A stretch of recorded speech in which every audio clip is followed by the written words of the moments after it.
প্রিয় বন্ধুরা, কেমন আছেন? আশা করি ভালো। আজকে আমি পবিত্র কোরআন শরীফ থেকে একটা জটিল এবং কঠিন বিষয় নিয়ে আলোচনা করব, যেটা হিন্দু মুসলমানদের মধ্যে অর্থাৎ সনাতন ও মুসলমানদের মধ্যে বিরাট একটা বিভেদের সৃষ্টি করে রাখছে আর কি। যাক, বিভেদ মেটানো আমার কাজ না, বলাটা আমার দায়িত্ব। এখানে বলা হয়েছে, আমার কাছে কোরআনের একটা নোট আছে, বিশাল নোট। এখানে বলা হয়েছে যে যখন আমি ওকে অর্থাৎ আদমের মূর্তিকে সুমাট করব এবং ওতে আমার রূহ সঞ্চার করব, অর্থাৎ আমাদের ভিতরে, মানুষের ভিতরে আল্লাহর রূহ আছে, তার পরমাত্মা আমাদের ভিতরে কিঞ্চিত আছে, তখন তোমরা তার প্রতি সিজদা অবনত হয়েও। এটা আছে আপনার পবিত্র কোরআন শরীফের 15 নম্বর সূরার 29 নম্বর আয়াতে।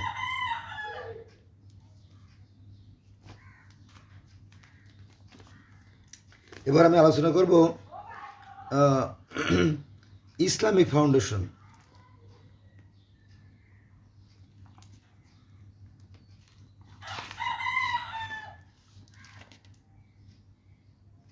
ইসলামিক ফাউন্ডেশনের আর এই কোরআনের অনুবাদে কি লেখা আছে সেটা নিয়ে আলোচনা করব। এটা হচ্ছে 15 নম্বর সূরা হিজরের 29 নম্বর আয়াত। এখানে বলা হয়েছে, যখন আমি উহাকে অর্থাৎ আল্লাহ বলতেছে যে আমি উহাকে বলতে আদমকে, যখন আমি আদমের মূর্তিকে সুঠাম করিব এবং উহাতে আমার পক্ষ হইতে রূহ সঞ্চার করিব, তখন তোমরা উহার প্রতি সিজদায় অবনত হইও।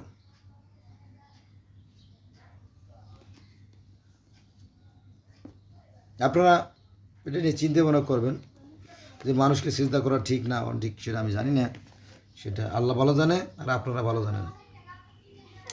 এবার আমি আলোচনা করব, এটা হচ্ছে আপনার কোরআন মজিদ সহজ সরল বাংলা অনুবাদ, আল কোরআন একাডেমি, লন্ডন। এটা বেশ গুরুত্বপূর্ণ একটা কোরআন শরীফ, এবং ইসলামিক ফাউন্ডেশনের যে কোনো লেখাও বেশ গুরুত্বপূর্ণ। এখানে কি বলা হয়েছে দেখেন, পবিত্র কোরআন শরীফের 15 নম্বর সূরার 29 নম্বর আয়াত। এখানে বলা হয়েছে, অতঃপর যখন আমি তাকে পুরোপুরি সুঠাম করে নেব এবং আমার রূহ থেকে কিছু তাতে ফুঁকে দেব, তখন তোমরা তার সামনে সিজদা অবনত হয়ে যাবে। ওই যে আল্লাহ পাক আদমকে সৃষ্টি করার পরে ফেরেশতাদের বলল, যখন আমি ওকে সুঠাম করব, যখন ওর মধ্যে আমার প্রাণ সঞ্চার করতে হবে, তোকে সিজদা করো, মনে আছে? এটা আর কি। এগুলো সূরা বাকারায় আছে, আরও অনেক জায়গা আছে। তাহলে এটা আমরা জানলাম। তাহলে 3টে নিয়ে আলোচনা করলাম, আর একটা আছে 4টে, এটা আমি আলোচনা করব না। হ্যাঁ, বাংলা অনুবাদ আর একটা আছে এখানে, এইটা নিয়ে বেশি নাড়াচাড়া করি, গবেষণা করি। এটা হচ্ছে আপনার সোলেমানিয়া বুক ডিপো, 36 বাংলা বাজার, ঢাকা 1100 থেকে প্রকাশিত যে কোরআন শরীফ। এটা কি বলে দেখেন, এটা হচ্ছে 15 নম্বর সূরা হিজরের 29 নম্বর আয়াত। এখানে বলা আছে, যখন আমি ওকে সুঠাম করব, অর্থাৎ আদমের মূর্তিকে, এবং ওতে আমার রূহ সঞ্চার করব, তখন তোমরা তার প্রতি সিজদা অবনত হও। মানে কাছাকাছি আর কি, একই রকমের কথা। আচ্ছা, এর আগে কয়েকটা আয়াত আমি আপনাদের পড়ে শোনাই কি আছে এখানে। 15 নম্বর সূরা হিজরের 23 নম্বর থেকে শুরু করি। 23 নম্বরে আয়াতে বলা হয়েছে, আমি জীবন দান করি ও মৃত্যু ঘটাই এবং আমি চূড়ান্ত মালিকের অধিকারী, আল্লাহ বলতেছে এটা কথা। 25 নম্বর আয়াতে বলা হয়েছে, তোমাদের পূর্বে যারা গত হয়েছে আমি তাদের জানি এবং তোমাদের পরে যারা আসবে তাদেরকেও আমি জানি। আল্লাহ বলতেছে যারা আসছে তাদেরকেও আমি জানি, তাদেরকে পাঠাবো, তাদেরকে আমি জানি।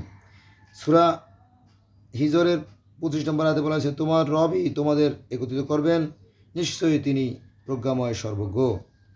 সূরা হিজর আয়াত নম্বর 26, আমি তো মানুষ সৃষ্টি করেছি শ্বাসে ঢালা শুকনো ঠনঠনে মৃত্তিকা হতে।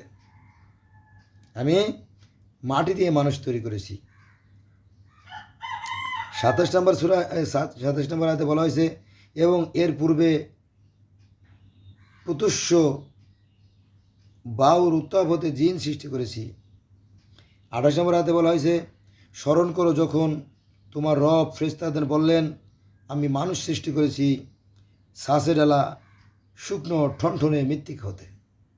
আর 29 নম্বর তো বলছি। এবার আসেন বাইবেল থেকে। বাইবেল,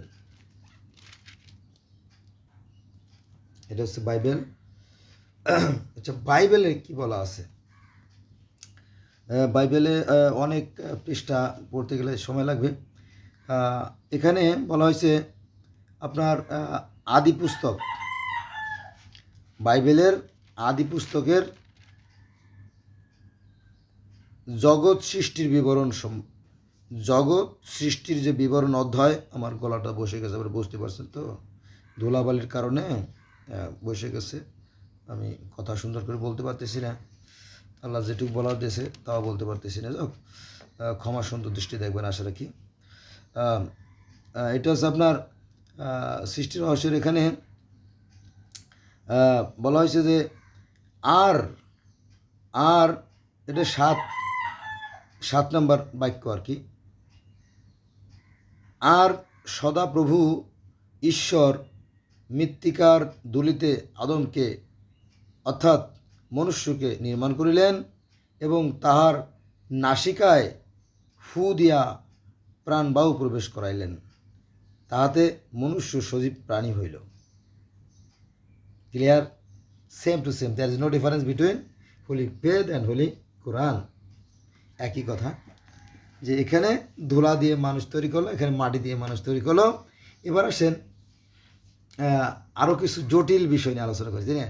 অ্যারাউন্ড দ্য ওয়ার্ল্ড থেকে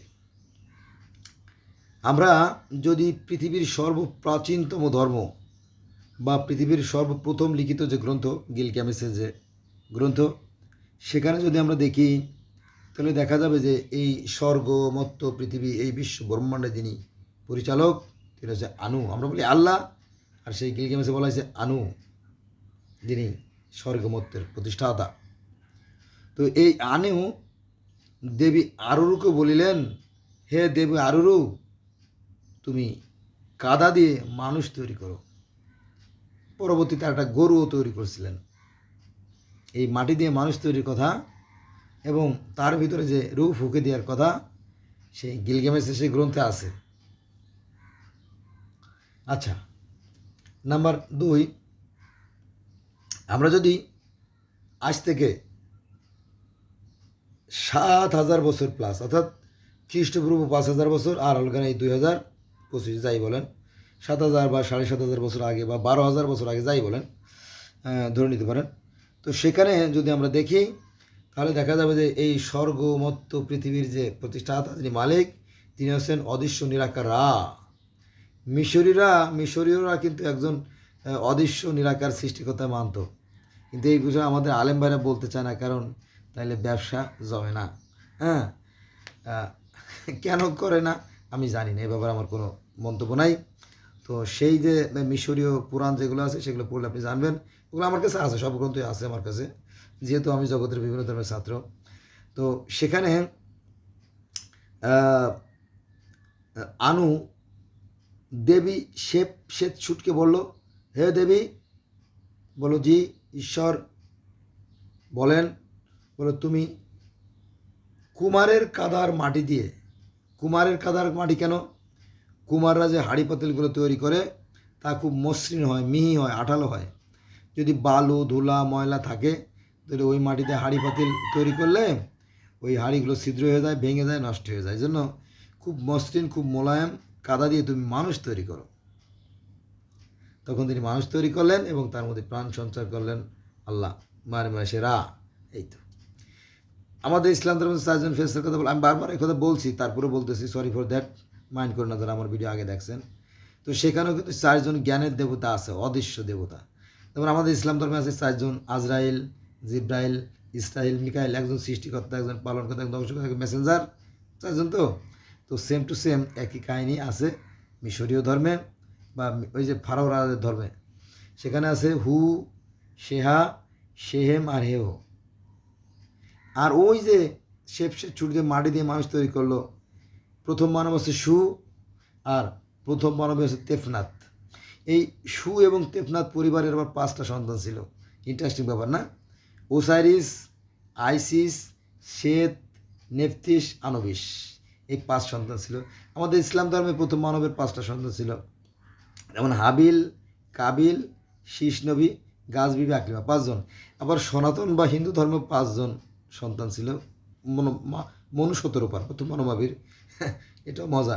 একজনের নাম আছে প্রিয়ব্রত, আর আছে জ্ঞানপাদ, প্রিয়ব্রত, জ্ঞানপাদ, আকুতি, প্রসূতি, দেবভূতি, 5জন। তার মানে কি সনাতন ধর্ম প্রথম মানবের 5জন সন্তান ছিল, ইসলাম ধর্মেও প্রথম মানবের 5টা সন্তান ছিল, এমনকি মিশরীয় ধর্ম প্রথম মানবের 5টা সন্তান ছিল। ওই গিলগামেশের মহাকাব্য দেখবেন 5জনই ছিল। আবার গ্রিক ধর্মেও 5জন ছিল। কি জ্বালা, তাই না? গ্রিক ধর্মে যিনি বিশ্বজাহানের যিনি পরিচালক, তিনি হচ্ছেন কাওয়াস। তিনিও সেই জ্যোতিময়, তিনিও সেই নাজাম, তিনিও সেই অগ্নিময়, তিনিও সেই অদৃশ্য। তিনি স্বর্গমত্ত পৃথিবী সব কিছু সৃষ্টি করলেন এবং অনেক দেবতা আছে, ফেরেশতা আছে, তাদেরকে দায়িত্ব দিলেন, বিভিন্ন দায়িত্ব। এর ভিতরে স্বর্গের রাজা ছিল কে? জিউস। এই স্বর্গের রাজা জিউস এপিমিথিউসকে বলল, দেবতা এপিমিথিউসকে বলল, তুমি গাছপালা, নদী, নালা, পাহাড়, পর্বত, কীট, পতঙ্গ সব কিছু সৃষ্টি করো, পৃথিবী যা যা আছে সৃষ্টি করো। সে সৃষ্টি করা শুরু করলো। আর এলো এপিমিথিউসকে বলল, আর প্রমিথিউসকে বলল যে তোমাকে আমি একটা স্পেশাল দায়িত্ব দিতে চাই। বলো জি ঈশ্বর বলেন। তো বলো তুমি একটাই দায়িত্ব পালন করবা, যেটা হচ্ছে মানুষ তৈরি করবা। মানে এত সুন্দর করে যাতে মানুষ তৈরি করো যাতে পুরুষকে আকৃষ্ট করে, এই ভেবে আমি মানে সৃষ্টির গতিধারা বজায় রাখবো। ঠিক আছে। তো প্রমিথিউস কী করলো, অনেক সুন্দর করে অনেক সময় নিয়ে এই নারী রচনা করলো, নারী তৈরি করলো, যাতে পুরুষকে আকৃষ্ট করে এবং তাদের সাথে তাদের প্রেম, ভালোবাসা, মিলন হয় এবং আবার নতুন প্রজন্ম সৃষ্টি হয়, এভাবে সৃষ্টির গতিধারা টিকে থাকে। এটা আর কি সুন্দর করে। এটা কিন্তু দোষণীয় কিছু না। যেমন একটা example is better then percept, এটা উদাহরণ দেই। যেমন গোলাপ, ওগো নারী তুমি শ্রেষ্ঠ অবনীর, গোলাপে গঠিত ভরা ভিতর বাহির, সবিস্ময়ে বারবার তাই মনে হয় তুমি তো গোলাপ ছাড়া অন্য কিছু নয়। এটা কবি কাজী নজরুল ইসলামের লেখা একটা কবিতা। তো নারী হচ্ছে গোলাপের মতো সুন্দর। গোলাপের যেমন সৌন্দর্য আছে, তার একটা সুইট স্মেল, একটা মিষ্টি ঘ্রাণও আছে। শহরের মেয়েদের শরীরে নাই এটা, মানে থাকলেও সামান্য, কিন্তু গ্রামের মেয়েদেরকে দেখছি যে গোসল করে আসলে শরীরের থেকে যেটা তাদের একটা সুইট স্মেল, এটা কিন্তু ছড়ায়। এটা সব পুরুষে বুঝতে পারে কিনা আমি জানি না। হ্যাঁ, তখন পুরুষের মাথা ঠিক থাকে না। হ্যাঁ, তখন কি অপূর্ব, তাই না? হয়তো কেউ বলে কেউ বলে না, এরকম তো একই ব্যাপারটা আছে। যদি আপনারা যাচাই করেন দেখতে পারেন আর কি। যারা রাস্তাঘাটে বা কলেজে ইউনিভার্সিটিতে বেশি সময় চলে, ধুলাবালি ময়লা শরীরে থাকে, তাদের শরীর থেকে আর এই ঘ্রাণটা বেরোয় না। কিন্তু যারা ঘরে থাকে, বদ্ধ থাকে, কুমারী মেয়ে যারা, তাদের শরীরে একটা সুইট স্মেল আছে, পুরুষরা বুঝতে পারে আর কি। আবার পুরুষের শরীরের যে ঘামের একটা গন্ধ, সেগুলো দিয়ে দামি সেন্ট তৈরি করা হয়। কি ইন্টারেস্টিং ব্যাপার, তাই না? এগুলো সবই সেই সেই সেই বলছে না, সেই সৃষ্টিকর্তার খেলা। All man are equal, there is no difference in the earth world. সমস্ত মানুষ একই স্রষ্টার সৃষ্টি, বিচিত্রভাবে তিনি সৃষ্টি করছেন। তো যেটা বলতেছিলাম যে গ্রিক ধর্মে ও সেই প্রমিথিউসকে বললো যে প্রমিথিউস তুমি কাদা দিয়ে মানুষ তৈরি করো। তখন প্রমিথিউস সুন্দর করে নারী রচনা করলো। এই হলো বিষয়। নারীর নাম আছে কি জানেন? প্যান্ডোরা।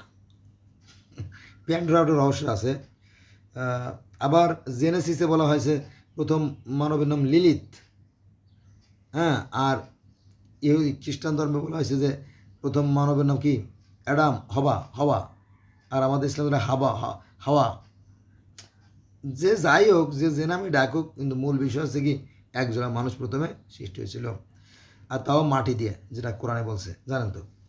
তো সেখানে মাটি দিয়ে যখন প্রমিথিউস মানুষ তৈরি করলো, তখন মানুষ তৈরি করা হয়ে গেলে সে এইটাকে বলল, জিউসকে বলল যে হে ঈশ্বর, হে দেবতা, আমার তো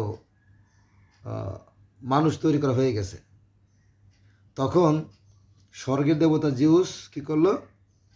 ভালো করে খেয়াল রাখবেন, স্বর্গ আর মর্ত আলাদা, কিন্তু এটা কিন্তু ঠিক আছে। আমরা পৃথিবীতে আছি, মর্তে আছি, ঠিক আছে, গ্রিক ধর্মের সাথে মিলে যায়, রোমান ধর্মের সাথে মিলে যায়, ঠিক আছে। তো তারপরে ওই এথেনা, দেবী এথেনা, জ্ঞানের দেবী এথেনাকে বলো যে এথেনা, বলো জি, বলো তুমি একটু পৃথিবীতে যে ওই যে প্যান্ডোরা কে তৈরি করছি, ওর ভিতরে প্রাণ সঞ্চার করো, বলো যথা আজ্ঞা। তখন তিনি আসলেন এবং ওই প্রথম মানবী প্যান্ডোরার নাকে ফু দিয়ে তাকে প্রাণ সঞ্চার করা হলো, সে সজীব হয়ে গেল। So I think there is no difference between গিলগামেশের মহাকাব্য, মিশরীয় ধর্ম, সনাতনী ধর্ম, তারপরে আপনার আরও ওখানে যাব না, সুমেরীয়, ব্যাবিলনীয়, হ্যাঁ, এই সমস্ত যাচ্ছি না আর কি, কেল্টিক মেল্টিক এই সমস্ত, তারপরে অ্যাজটেক, মায়ান, ইনকা, রাস্টাফারাজিয়াম, তাও, সিন্তো, মিত্রাই, অনেক ধর্ম আছে এরকম পৃথিবীতে, হাজার ধর্ম আছে, 4315টা ধর্মের সন্ধান পাওয়া যায়। তো এভাবে শুধুমাত্র 300 ধর্মে এই নুহুর বন্যার কাহিনী আছে, যদি আমরা দেখতে, এটা আমি আলোচনা করবো পরে। আজকে যেটা আলোচনা করতেছি, মানুষ মাটি দিয়ে তৈরি। তারপরে ওই যে পবিত্র কোরআন শরীফে বলা আছে না যে যখন আমি আদমকে সৃষ্টি করব তখন তোমরা তাকে সেজদা করো, সমস্ত ফেরেশতারা তাকে সেজদা করলো, ইবলিস ছাড়া, আছে না? তো আমার মনে হয় যে একটা বিশেষ অনুষ্ঠান হয়েছিল। যেমন সনাতনীরা দেখবেন যে এই মূর্তি তৈরি করে তারা ওই যে দুর্গা পূজা করে, বিশেষ অনুষ্ঠান করে তারা, তাই না? এরকম একটা অনুষ্ঠান স্বর্গে মানব রচনার সময়, মানুষ তৈরির সময় হয়েছিল, তারা সেটাকে স্মরণ করে প্র্যাকটিক্যালি, আর আমরা করি না। এলো পার্থক্য, বোঝা গেছে সেটা। যেটা বলছিলাম যে যখন প্যান্ডোরাকে তৈরি করা হলো, গ্রিক রোমান ধর্মের কথা বলতেছি আমি, তো সেখানে যখন প্রথম মানবীকে তৈরি করা হলো, তখন স্বর্গের যত দেবতা ছিল, স্বর্গের দেবতা, স্বর্গের দেবী যারা ছিল, তারা আসলো বিশেষ অনুষ্ঠান। তো সেই বিশেষ অনুষ্ঠানে যখন প্যান্ডোরাকে প্রাণ সঞ্চার করা হলো, তারপরে প্রমিথিউসের সাথে বিয়ে করাই দেওয়া হলো, বিয়ে। তাহলে একজন আছে কি স্বর্গের দেবতা প্রমিথিউস, আর একজন মাটির মানুষ। আর আমাদের ইসলাম ধর্মে আছে, আমি যেহেতু মুসলমান সন্তান, ইসলাম ধর্মে আছে যে শীষ নবী যখন জন্ম হলো তখন তার কোনো জোড়া তৈরি করা হয় নাই। হাবিল যখন মারা গেল তখন আল্লাহ পাক আরেকজন সন্তান দিল, কিন্তু তার কোনো জোড়া ছিল না। পরে স্বর্গ থেকে একজন হুর এনে তার সাথে বিবাহ দেওয়া হয়। আর এখানে ওই যে দুই রকমের, একটা আছে স্বর্গের দেবতা মানে হুর, আর এদিকে দেবী, ঠিক আছে। এরকম তো অনেক কাহিনী আছে। তারপরে আপনার তালমুদ, জেনেসিস, এই সমস্ত জায়গায়, অর্থাৎ তাওরাত ধর্মে এরকম বলা আছে যে ওই যে লিলিত, প্রথম মানব হচ্ছে লিলিতের সাথে আদমের বিয়ে হয়েছিল। পরে তারা পাল্লা শুরু করে, হ্যাঁ আমি নিচে থাকবো না, হ্যাঁ আমি উপরে থাকবো না, এই নিয়ে দ্বন্দ্ব হওয়ার পরে লিলিত অর্থাৎ প্রথম মানবী সে রাগ করে চলে যায়। পরে সেই আদম আবার ঈশ্বরের কাছে নালিশ করে যে হে আল্লাহ, তুমি যে নারী আমাদেরকে দিছিলে আমার সঙ্গে করে, সে তো আমার সাথে ঝগড়া করে চলে গেছে, আমি এই গোটা পৃথিবীতে কোথায় খুঁজবো? তখন আল্লাহ পাক আবার 3জন ফেরেশতা পাঠায়। কয়জন ফেরেশতা? 3জন ফেরেশতা পাঠায়, যাও তো তোমরা কী হয়েছে ওখানে দুনিয়াতে। তখন ওই ফেরেশতারা আসার পরে আদমকে জিজ্ঞেস করে, অ্যাডাম কী সমস্যা, বলো যে আমার যে লিলিত অর্থাৎ আমার স্ত্রী যে সে আমার সাথে রাগ করে ঝগড়া করে চলে গেছে, কোথায় চলে গেছে। পরে ওই তিনজন ফেরেশতা তাকে খুঁজতে তারপরে ইরাকের একটা সাগরের মধ্যে পায়। এই নিয়ে লম্বা কাহিনী আছে, সেখানে আজকে আমি যাব না, অন্য দিন আলোচনা করবো সে বিষয় নিয়ে। আমি জগতের বিভিন্ন ধর্মের একজন ছাত্র। আমি 33টি ধর্ম নিয়ে আলোচনা করছি, আরও 120টি ধর্ম নিয়ে আমি আলোচনা করার একটা ইচ্ছা আছে, কিন্তু কোনটা ধুয়ে যে কোনটা আলোচনা করি সেটা ভেবে পাইনি আর কি। আজকে কত 27 তারিখ আর কি, আজকে 28 তারিখ না, 28/3/2025 সাল শুক্রবার। এখন রাত গভীর, এখন রাত বাজে 5টা। একটু নিলিবিলি, কিন্তু মুরগি ডাকতেছে, আবার মুরগি পালিত বারান্দায়, ওই মুরগিওয়ালা ডিস্টার্ব করছে ভাই, আমার দোষ নাই কিন্তু, ক্ষমা সুন্দর দৃষ্টি দেখবেন।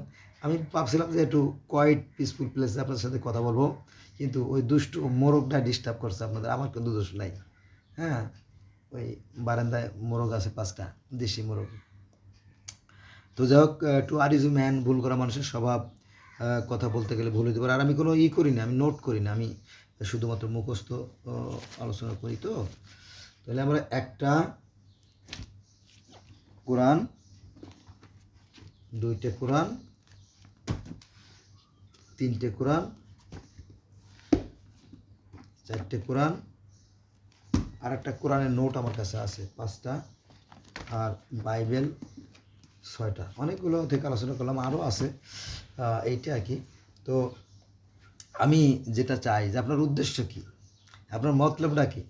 আমার মতলবটা কিছু না, আমি মতলবটা হচ্ছে যে আমি শান্তি চাই। জগতের সকল মানুষ একই স্রষ্টার সৃষ্টি, একই আদমের সন্তান, ওই বিভিন্ন নামে বিভিন্নভাবে ডাকা হয়, এই আর পার্থক্য। ওই যে আবার মোরগ ডাকা শুরু করেছে, ক্ষমা সুন্দর সে দেখবেন, এটার বিষয় আমার সাথে থাকবেন, ভালো লাগবে। একটা ভিডিওতে অনেক কথা বলা সম্ভব না, এটা আর কি।